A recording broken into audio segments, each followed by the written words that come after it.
Aku kan istri kamu. Jadi kamu lebih milih ibu kamu daripada aku. Sebenarnya ibu ini salah apa sih? Emang ibu punya salah apa sama istri kamu? Itu adalah pertanyaan-pertanyaan yang dilontarkan oleh ibu saya dan juga istri saya. Istri saya bertanya, ibu kamu kenapa sih? Kok begitu? Sedangkan ibu saya juga bertanya, emang ibu salah apa? Kok istri kamu begitu? Pernah nggak kalian mengalami ibu kita, ya kita selaku laki-laki, ibu kita bertanya, ada apa dengan istri kita? Dan istri kita pun bertanya, ada apa dengan ibu kita? Dua hal ini, bagaimana kita menyikapi omongan ibu kita, bagaimana kita menyikapi omongan istri kita, bahkan ada saatnya kita suruh memilih. Jadi kamu lebih milih ibu kamu daripada aku. Atau bahkan ibu kita mengatakan, kamu mentingin istri kamu dari ibu. Hal-hal seperti itu, mungkin kalian pernah mendapatinya, di mana kalian ya secara tidak langsung disuruh milih, mau pilih istri atau ibu, mau mendahulukan ibu atau istri. Di video ini, saya akan membagikan bagaimana pengalaman saya menjawab semua hal itu. Bagaimana saya mendapatkan jalan keluar untuk mengatasi masalah itu. Tentunya jalan keluar yang saya dapati bisa dikatakan sangat di luar nalar, sangat aneh, tidak di luar kebiasaan. Ya, tetap jangan kemana-mana. Kalau kalian ingin tahu cerita selanjutnya, jangan lupa like, subscribe, dan silakan kalian komen di bawah kalau video ini mungkin kalian pernah kalian alami. Bagaimana kalian dihadapi dengan dua pilihan antara istri atau ibu. Pilihannya ibu atau istri. Silakan kalian komen di bawah. Dan silakan kalau video ini bermanfaat kalian share entah ke teman kalian, bahkan mungkin ke istri kalian, ke ibu kalian, atau ke kakak, adik, siapapun. Semoga video ini bermanfaat bagi kalian. Silakan kalian tonton sampai selesai agar kalian tidak gagal paham.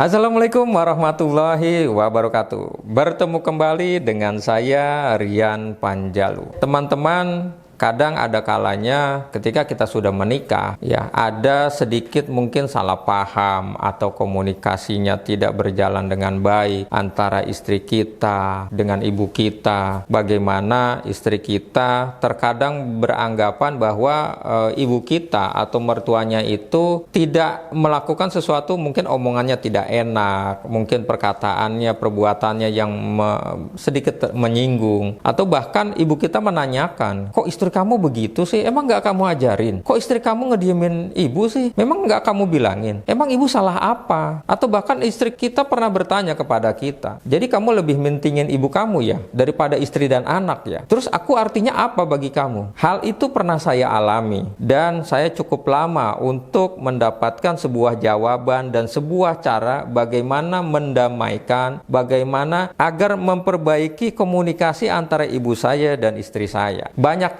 hal yang saya lakukan, bahkan ketika ibu saya bertanya, memang ibu salah apa sama istri kamu sampai istri kamu mendiamkan ibu seperti itu? Saya berusaha menjelaskan, sebenarnya istri saya tidak ada apa-apa, ya memang dia sifatnya seperti itu, dia kadang lebih baik diam ketimbang salah ngomong. Dan ternyata diamnya dia itu di depan ibu saya menyalahartikan bahwa diamnya itu dianggap dicuekin. Dan istri saya pun sama. Ketika ibu saya berbicara, karena ibu saya kan orangnya kadang ya namanya orang tua ya, menganggap istri saya adalah anaknya juga. Kadang ngomongnya ceplas-ceplos seperti ngomong ke saya. Tapi yang ibu saya lupa bahwa istri saya bukan anaknya. Bahwa saya memang didikan ibu saya, tapi istri saya adalah didikan orang tuanya, lingkungannya berbeda. Bahkan dari mungkin ya dari sukunya berbeda, sehingga dari pola bahasa, tutur kata, bagaimana pergaulannya berbeda. Hal seperti itu yang kita sebagai suami, kita harus peka, kita harus mempelajari bagaimana sih istri kita. Karena yang paling tahu siapa istri kita, ya tentunya kita. Dan yang paling tahu siapa ibu kita, tentunya kita. Ibu kita yang melahirkan kita, yang merawat kita, yang membesarkan kita, yang mengasuh kita. Istri kita pun sama. Istri kita itu ya mungkin yang melayani kita tiap hari, bagaimana dia memasak, bagaimana dia mengurus rumah. Di sela-sela kesibukannya mungkin dia seorang pekerja, istri kita kerja tapi dia masih berusaha untuk melayani suami. Bagaimana susah payahnya melayani suami, mengikuti suami. Hal-hal seperti itu yang terkadang kita tahu tapi kita tidak bisa tidak tahu bagaimana sih cara menyelesaikan itu. Sedikit pengalaman saya mencari cara, ya cukup lama memang, bukan hanya sebulan, 2 bulan, 3 bulan, bahkan dalam hitungan lebih dari 1 tahun. Bagaimana nih caranya supaya ibu saya dan istri saya akur lagi, akrab lagi seperti semula. Sampai di titik tertentu saya sudah kehabisan akal, saya sudah tidak tahu lagi bagaimana caranya. Tapi karena saya sudah putus asa, artinya putus asa adalah saya sudah beberapa cara saya pakai, beberapa hal sudah saya lakukan tapi tidak berhasil. Akhirnya saya berdoa kepada Allah Subhanahu wa taala, ya Allah, saya sudah tidak tahu lagi bagaimana caranya mendamaikan istri saya dan ibu saya. Tolong Engkau carikan cara yang terbaik. Nah, ternyata teman-teman, cara yang terbaik adalah tentunya bukan menurut kita, menurut versi kita, menurut dugaan kita. Dan cara yang terbaik menurut Allah Subhanahu wa taala ternyata di luar nalar, di luar perkiraan kita. Yang saya alami adalah sebenarnya cerita ini masih ada hubungannya dengan cerita bagaimana saya merendahkan dan meremehkan orang. Di video saya yang ini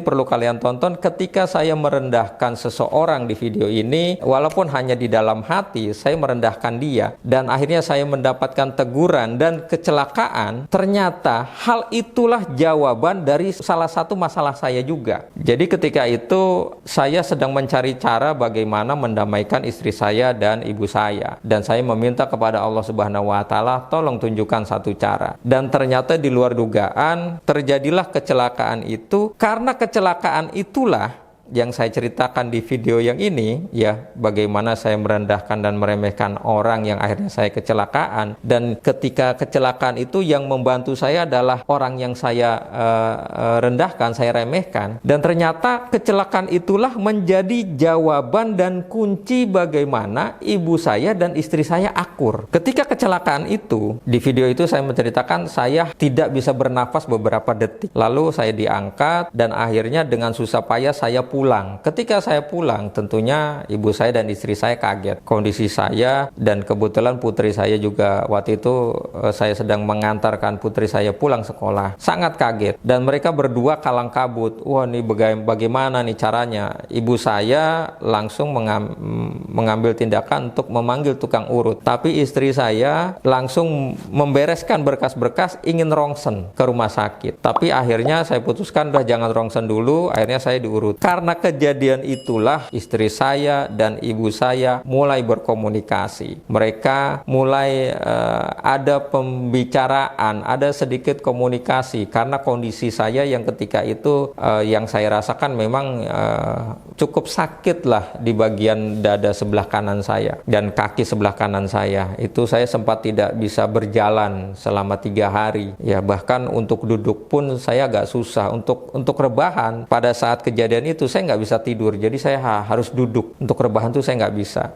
Nah, karena kejadian itu, ternyata kejadian itulah yang bisa mengakurkan kembali ibu saya dan istri saya. Saya sempat berkata seperti ini, ternyata untuk membuat ibu saya dan istri saya akur, itu harganya sangat mahal. Mahal kenapa? Bukan mahal dari segi duit yang dikeluarkan, tapi harus ada satu musibah yang membuat ibu saya dan istri saya bisa berkomunikasi, bisa bekerja sama, bagaimana seorang istri melayani suaminya, bagaimana seorang ibu sayang kepada anaknya yang sedang kecelakaan. Nah, disitulah yang saya dapatkan jawabannya. Ketika itu memang terus terang saya sudah tidak ada cara lagi. Ibu saya ini sudah pernah bisa dikatakan menegur saya dengan keras. Kenapa istri saya seperti ini, kok nggak negur? Dan saya pun sedikit banyak bertanya kepada istri saya, kamu kenapa sih nggak ngomong sama ibu? Ya, istri saya, nggak apa-apa kok. Dan saya nggak memperpanjang lagi, karena kalau diperpanjang, salah satu hal yang bisa membuat keharmonisan rumah tangga itu pecah atau rusak adalah komunikasi. Nah, mungkin kalian perlu belajar, ya perlu menonton video saya yang ini juga, bagaimana sih membangun sebuah keharmonisan dalam rumah tangga. Salah satunya adalah komunikasi, membicarakan hal-hal yang masalah-masalah yang sedang terjadi, bagaimana caranya berkomunikasi dengan istri. Jangan sampai kalian tidak menonton, ini penting bagaimana menjaga menjaga keharmonisan dalam rumah tangga. Jadi ketika kejadian itu, akhirnya saya tidak masuk kerja kurang lebih selama 1 minggu karena saya tidak bisa membawa kendaraan. Tapi ada hikmahnya, ibu saya dan istri saya akur, komunikasi lagi sampai video ini dibuat. Ya alhamdulillah masih akur seperti sedia kala dulu. Ya tidak ada prasangka-prasangka, cuman mungkin